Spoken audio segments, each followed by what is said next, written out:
Hi friends, welcome to EG Cinema, sponsored by King of Share Market and MLA Varanasi Surya. Film ఇండస్ట్రీలో అనుకుంటూ ఉంటాం కానీ మనము అవకాశాలు అంత ఈజీగా రావు. సినిమా ఇండస్ట్రీలో అది ఏదో పెద్దోళ్ళకు మాత్రమే. మనము టాలెంట్ ఉన్నా కూడా ఇక్కడ సర్వైవ్ కాలేము అని అనుకుంటూ ఉంటాం. అది ఒకప్పుడు ఉండే, కానీ ఇప్పుడు పరిస్థితులు అలా లేవు. సోషల్ మీడియా విపరీతంగా పెరిగిపోయింది. ఎన్నో ఆపర్చునిటీస్ క్రియేట్ అవుతున్నాయి. లేదు, మీ ఆపర్చునిటీ మీరే క్రియేట్ చేసుకోవచ్చు. చాలా జరుగుతూ ఉన్నాయి. ఇప్పుడు సినిమా చేయడం అనేది పెద్ద విషయం కాదు. కాకపోతే దాన్ని కరెక్ట్గా మార్కెటింగ్ చేసుకోవాలి.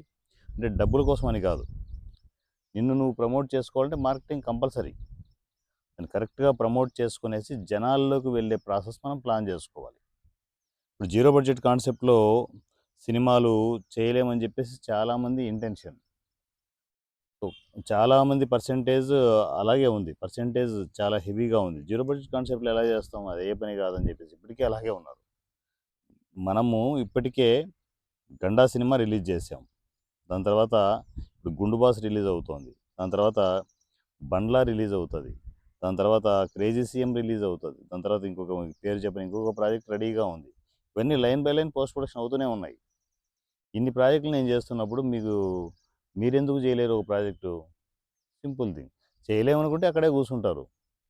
చేయాలనే సంకల్పం ఉంటే ముందుకు వెళ్తూనే ఉంటారు. వస్తాయి అబ్బా, మనం చేసే ప్రాసెస్లో అడ్డంకులు 100 వస్తాయి. వాటిని తోసుకుంటూ దొబ్బుకుంటూ ముందుకు వెళ్ళాలి తప్ప నాకెవరు ఏమీ చేయరు, ఏ హెల్ప్ చేయరు, ఎవరు సపోర్ట్ ఎందుకు చేస్తారు? ఈసీనే ఎగ్జాంపుల్ తీసుకుందాం. ఈసీలో ఇంతమంది ఆర్టిస్టులు టెక్నీషియన్లు వస్తూ ఉన్నారు. ఎవడన్నా మర్యాదగా నిలకడగా ఉన్నారా? ఉండరు. మనిషి మెంటాలిటీ ఎలా ఉంటుందంటే, ఇప్పుడు ఈసీలో రావడానికి వాళ్ళకు ఒక ఒక సోర్స్ ఏంటి అంటే, బయట ఎక్కడ ఇంత కంఫర్టబుల్గా డైరెక్ట్గా ఈసీలోకి వచ్చేసి క్యారెక్టర్లు చేసే అంత సోర్సు బయట ఉండదు. బయట మీకు అవకాశం కావాలంటే నీ నీ ఎక్స్పీరియన్స్ ఏంటి అని అడుగుతారు ఎవరైనా కూడా. నువ్వేం చేసావు, నీ ఎక్స్పీరియన్స్ గతంలో ఏం చేసావు అంటే ఏముండదు, తుస్సు. అందువల్ల ఈసీలో ఏంటి, మీ ఎక్స్పీరియన్స్ ఎవరు అడగరు. నీ దగ్గర టాలెంట్ ఉందా లేదా, సింపుల్. ఒకటే మాట, నువ్వు ఉన్నోడివా లేనోడివా, ఏ కులం ఏ గోత్రం ఏది ఈసీ అడగదు. కాకపోతే ఈసీ రూల్స్ అనేవి ఇండస్ట్రీకి అగనెస్ట్గా ఉంటాయి. రూల్స్ ఫాలో అవ్వాలి. ఆ రూల్స్లో వచ్చి మీరు మంచి మంచి క్యారెక్టర్లు చేసుకోవచ్చు, మంచిగా టెక్నీషియన్లుగా ఎదగచ్చు, అన్నీ ఉంటాయి. కానీ ఇప్పుడే చెప్తున్నా కదా, మీరు వచ్చిన తర్వాత ఎక్కువ రోజులు ఈసీలో ఉండరు. ఎందుకు అంటే ఇంకా ఏదో కావాలి, ఇంకా ఏదో కావాలనే మనిషి మైండ్ సెట్ ఉండదు చూడు, అది మిమ్మల్ని నిలకడగా ఉండేవదు. సో అలా మీకు అక్కడ ఈసీలో అయ్యే పరిచయాల ద్వారా ఇంకా ఇంకా ముందుకు వెళ్ళాలని చెప్పేసి ఎటెటో వెళ్ళిపోతారు. అది ఎటు కాకుండా తయారైపోతుంది. అట్లా ఆర్టిస్టులు ఎంతోమంది నా దగ్గరికి రాలేక, బయట ఏ అవకాశాలు లేక అట్లా ఎంతోమంది ఉన్నారు. సో ఈసీ అనేది నేను ఎప్పుడూ చెప్తూనే ఉంటాను, మొట్టమొదటి నుంచి చెప్పేది, ఈసీ అనేది ఒక సెలయేరు. వచ్చే నీరు వస్తుంటుంది, పోయే నీరు పోతూనే ఉంటుంది. సో ఫ్లో ఎక్కడ ఆగదు, అది కంటిన్యూ అవుతూనే ఉంటుంది. కొన్ని వేల మంది ఆర్టిస్టులు టెక్నీషియన్లు ఈసీలో అలా వచ్చి అలా వెళ్ళిపోయిన వాళ్ళు ఉన్నారు. కాకపోతే ఏంటంటే ఒకటి రెండు ప్రాజెక్టులు చేసుకుంటారు, బాయ్. ఇలా మేమెందుకు చేయలేము అనుకుంటారు. చేయొచ్చు, కానీ దానికి ఖచ్చితంగా సంకల్పం అనేది ఉండాలి. సంకల్పం అనేది ఉంటే జీరో బడ్జెట్ కాన్సెప్ట్లో సినిమాలు అవుతాయి. ఏదో చేసేద్దాం ఇడిసేద్దాం పొడిసేద్దాం అని ఒకటి 2 రోజుల శాఖ ఉంటే సరిపోదు. దానికి డెడికేషన్ చాలా అవసరం. ఖచ్చితంగా ఒక సంకల్పం కావాలి. నేను అనుకున్నది చేయాలి, అనుకున్నట్లు సినిమా ఇండస్ట్రీలో డెవలప్ కావాలనే ఆ ఇంటెన్షన్తో ఉంటే డైరెక్టర్ అయినా ఆర్టిస్ట్ అయినా డెవలప్ అవుతారు. ఇప్పుడు నేను చెప్పేది ఏంటంటే, ఈసీలోకి వస్తున్న ఆర్టిస్టులు టెక్నీషియన్లు మీరు ఎంత అనుకున్నా కూడా ఏమనుకున్నా కూడా మీకు పరిచయాలు నిలకడగా ఉండనివ్వు, అది వేరే విషయం. ఆ ఉన్న కొద్ది రోజులైనా సరే మంచిగా క్యారెక్టర్లు చేయండి.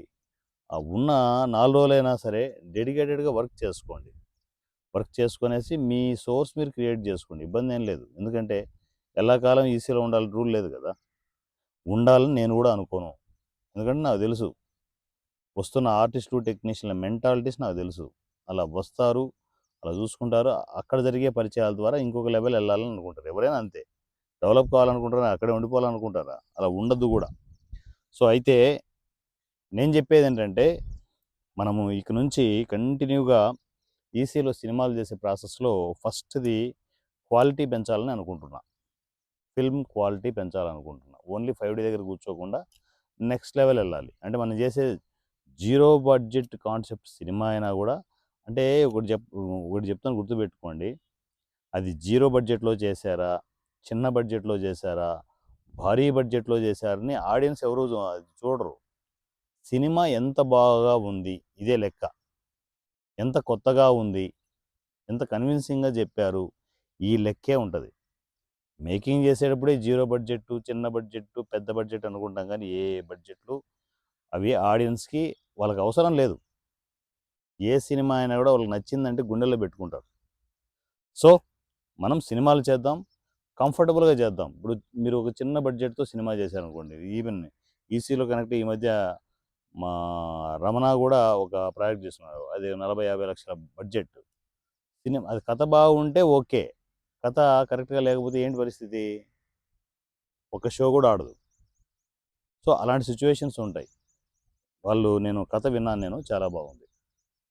కథ ప్రొడ్యూసర్ నాకు చెప్పున్నారు. చాలా చాలా బాగుంది. అది ఆడియన్స్‌కి నచ్చిందనుకో వాళ్ళ పంట పండినట్టే. సో, ఏదో ఒక ప్రయోగం చేస్తున్నారు. అలాంటి ప్రయోగాలు జరగాలి సినిమా ఇండస్ట్రీలో.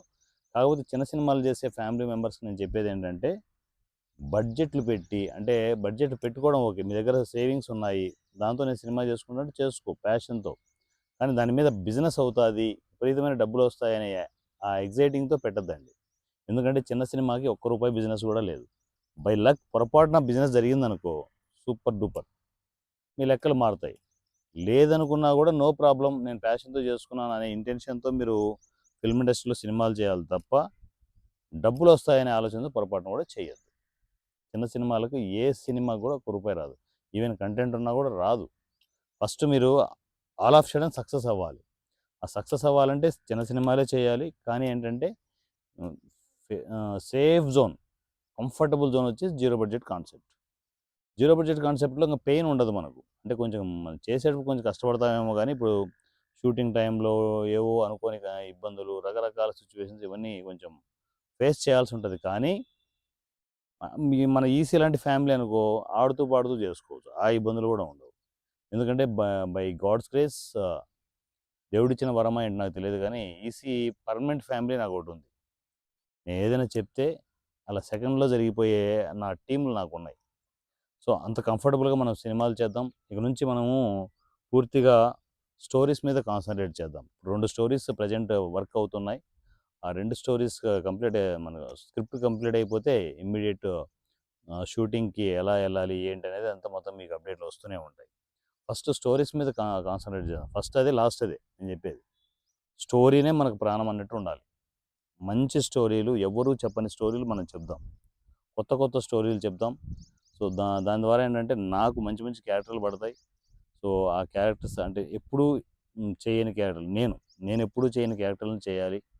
ఒక సినిమాకి పొంతన ఉండకూడదు. ఇప్పుడు నేను 'గుండుబాస్ బండ్లానే' తీసుకుంటే ఆఫ్‌కోర్స్ అది 2 గుండుతో ఉంటాయి.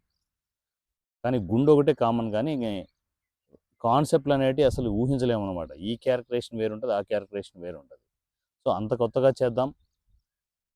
సినిమాలు పూర్తిగా కథను నమ్మే మనం సినిమాలు చేసుకుంటూ వెళ్దాం. కథల మీద కాన్సంట్రేట్ చేద్దాం. కావాల్సిన కథలు కొత్త కొత్త రైటర్స్ దగ్గర ఉన్నాయి. వాళ్ళు నెరేట్ చేస్తుంటే ఏ స్టోరీ ఫైనలైజ్ చేయాలి ఏంటనేది మనము స్టెప్ బై స్టెప్ ముందుకెళ్దాం. స్టోరీ రైటర్స్ కూడా నేను చెప్పేదేంటంటే స్టోరీస్ మీరు నెరేట్ చేసేప్పుడు వాయిస్ నెరేషన్ ఇవ్వండి. 10-15 మినిట్స్ మించకుండా స్టోరీస్ ఇవ్వడానికి ప్లాన్ చేసుకోండి. నెరేషన్ ఇవ్వడానికి ప్లాన్ చేసుకోండి. సో, వన్స్ ఫైనలైజ్ అనుకుంటే మీ పేరు స్క్రీన్ మీద ప్రజెంటేషన్ వస్తది. అంటే క్రెడిట్స్ అనేటివి మీరు చెప్పకపోయినా, అడిగినా అడగకపోయినా వచ్చేస్తాయి. ఓకేనా? సో, అలా స్టోరీస్‌ని ఫైనలైజ్ చేసుకొని మంచి కెమెరా క్వాలిటీతో కెమెరాలు కూడా మార్చే ప్రాసెస్ జరుగుతూ ఉంది. మొత్తం అంతా ఆ అప్డేట్‌లు కూడా మీకొస్తాయి. ఒక మంచి క్వాలిటీ కెమెరాస్‌తో మంచి మంచి కథలతో సినిమాలు చేద్దాం. మన ఈ సినిమా ఆర్టిస్టులు, టెక్నీషియన్‌లతో అంటే మన పర్మనెంట్ ఈసీ ఫ్యామిలీతో సినిమాలు చేసుకుంటూ ముందుకు వెళ్దాం. సో, ఇక్కడ మీకు పెద్ద అడ్వాంటేజ్ ఏంటంటే మొన్నటి వరకు అది ఈసీకి మైనస్‌గా ఉండే. ఇప్పుడు అది కూడా క్లియర్ చేయడం జరిగింది. ఏంటి అంటే post production. Once shooting complete అయిపోయిన తర్వాత మనోళ్ళు నెలలు నెలలు టైం తీసుకోవడం, అది ఎవరి తప్పు ఏంటని ఆల్రెడీ డిస్కస్ చేస్తున్నాను నేను. సో తప్పు ఎవరిదనేది విషయం పక్కకు పెడితేనంటే దాన్ని రియలైజ్ చేయకపోవడం నా తప్పే. సో సినిమానే నా ప్రాణం. సినిమాల పరంపర కంటిన్యూ చేసుకుంటూ వెళ్దాం. డిఫరెంట్ డిఫరెంట్ స్టోరీస్ని ప్రజెంట్ చేసుకుంటూ ముందుకు వెళ్దాం.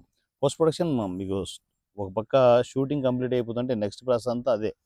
షూటింగ్ కంప్లీట్ అయిపోతూ ఉంటే ఒక పక్క ఎడిట్ అయిపోతూ ఉండాలి.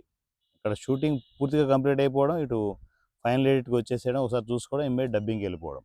డబ్బింగ్ కంప్లీట్ అయిపోతే చక్క చక్క చక్క ఒకటే చోటే అనమాట. సౌండ్ ఎఫెక్ట్స్ అవుతుంటాయి, మరో పక్క డిఏ అవుతుంటుంది, ఒక పక్క ఆర్ఆర్ అవుతుంటుంది. సో కళ్ళు మూసి తెరిసే లోపల ఫస్ట్ కాపీ రెడీ అయిపోవాలి. ఇంత ప్లాన్డ్గా మనం ముందుకు వెళ్తూ ఉన్నాం. సో డైరెక్టర్స్ అంతా, న్యూ డైరెక్టర్స్ అంతా ఒక డెమో షూట్ చేసి మిమ్మల్ని మీరు జీరో బడ్జెట్ కాన్సెప్ట్లో ప్రూవ్ చేసుకునేసి నాకు కమ్యూనికేషన్లోకి వచ్చేసేయండి. సో బిఫోర్ దట్ నా కమ్యూనికేషన్కి వచ్చిన తర్వాత డెమో షూట్ చేయడానికి ప్లాన్ చేసుకోండి. ఎందుకంటే ఈసీనే కాన్సెప్ట్ ఇస్తుంది, మంచిగా ప్లాన్ చేసుకోండి. న్యూ డైరెక్టర్స్కి ఎక్స్పీరియన్స్ అవసరం లేదు. మీరు ఎవరి దగ్గర పని చేయాల్సిన అవసరం లేదు, దేనికి అవసరం లేదు. మినిమం డైరెక్షన్, కామన్ సెన్స్ ఉంటే చాలు. టీమ్ని మేనేజ్ చేయగలిగే కెపాసిటీ కంపల్సరీ ఉండాలి. సో టీమ్ని మేనేజ్ చేయకుండా అన్ని సూర్యాసారే చూసుకుంటారంటే ఇబ్బంది. ఓకేనా? సో అన్నీ కరెక్ట్గా ప్లాన్ చేసుకుందాం. సినిమాలు డిఫరెంట్ డిఫరెంట్ జోనర్స్లో సినిమాలు చేసుకుంటూ వెళ్దాం. ఈసీలో వస్తున్న ఆర్టిస్టులు, టెక్నీషియన్లకు నేను చెప్పేది ఒకటే. ఇక్కడ ఈసీలో మీరు రెగ్యులర్ ప్రొడక్షన్స్లో ఇక్కడ ప్రొడక్షన్స్ ఉండవు. ఎవరి ఫుడ్ వాడు తెచ్చుకోవాల్సిందే, ఎవరి వాటర్ బాటిల్ వాళ్ళు తెచ్చుకోవాల్సిందే, ఎవరి ట్రాన్స్పోర్ట్ వాళ్ళు చూసుకోవాల్సిందే, ఎవరి మేకప్ వాళ్ళు ప్లాన్ చేసుకోవాల్సిందే, ఎవరి కాస్ట్యూమ్స్ వాళ్ళే ప్లాన్ చేసుకోవాల్సిందే. సో ఇండివిజువల్గా ఎవరికి వాళ్ళు ప్రిపేర్ అయిపోయి షూటింగ్కి రావాల్సి ఉంటుంది. మంచిగా ప్లాన్ చేసుకునేసి సినిమా ఇండస్ట్రీలో ఎవరు చేయలేని అద్భుతాలను మనమే క్రియేట్ చేయగలం. ఎందుకంటే మనకి ఆ సోర్స్ ఉంది. ఇప్పుడు వరల్డ్ సినిమా అయిపోయింది film industry. Telugu film industry world cinema అయిపోయింది. సో అంత పెద్ద స్పేస్ క్రియేట్ చేసినప్పుడు ఆ స్పేస్ని మనం యూటిలైజ్ చేసుకునేసి మంచి మంచి సినిమాలు చేసుకుంటూ వెళ్దాం. ఒకటి, సినిమాలు చేసుకుంటూ వెళ్ళేటప్పుడు ఎక్కడ ఏది బ్లాస్ట్ ఉందో ఎవడు చెప్పలేడు. వన్స్ ఒకటి బ్లాస్ట్ అయిందనుకో మీ లెక్కలు మారిపోతాయి. సో అలాంటి ప్రాజెక్టులు ఆల్రెడీ చేస్తున్నామని నేను అనుకుంటున్నాను నేను మరి. సో గుండు బాస్, బండ్ల, క్రేజీ సీఎం, సో టైటిల్ చెప్పాను ఇంకొక ప్రాజెక్ట్, ఇవన్నీ కంటిన్యూగా మనం చేసుకుంటూ వెళ్ళాం. షూటింగ్ కంప్లీట్ అయిపోయి అవన్నీ రిలీజ్కి కంటిన్యూగా చేసుకుంటూ వెళ్తున్నాం. సో రిలీజ్ జరిగే ప్రాసెస్లు చెప్తున్నాం కదా, బ్లాస్టింగ్ ఏ ప్రాజెక్ట్ జరుగుతుందో తెలియదు. సో మనమైతే రిలీజ్ చక్క చక్క చక్క చేసుకుంటూ వెళ్ళిపోతూనే ఉన్నాం. సో మంచి మంచి సినిమాలు చేద్దాం. కలర్ఫుల్గా మీ లైఫ్ని క్రియేట్ చేసుకోవడానికి ఈ సినిమా సపోర్ట్ తీసుకోండి. ఈ సినిమా వాట్సాప్ నంబర్ 7981599433 7981599433. ఈ నెంబర్కి మీరు టెక్స్ట్ అండ్ వాయిస్ మెసేజ్లో నా కమ్యూనికేషన్లోకి రావచ్చు. కాల్స్ దయచేసి చేయదండి, only text and voice message కమ్యూనికేషన్లోకి వచ్చేసేయండి. నా నుంచి ఏదో టైంలో ఖచ్చితంగా రెస్పాన్స్ ఉంటుంది. ఈసీ ఫ్యామిలీలోకి ఎంటర్ అవ్వండి. సో మీరు కలలు కనే సినిమా ప్రపంచంలో ఆర్టిస్ట్గా, టెక్నీషియన్గా డెవలప్ అవ్వండి. నా పేరు వారణాసి సూర్య @ వారణాసి రాజమౌళి.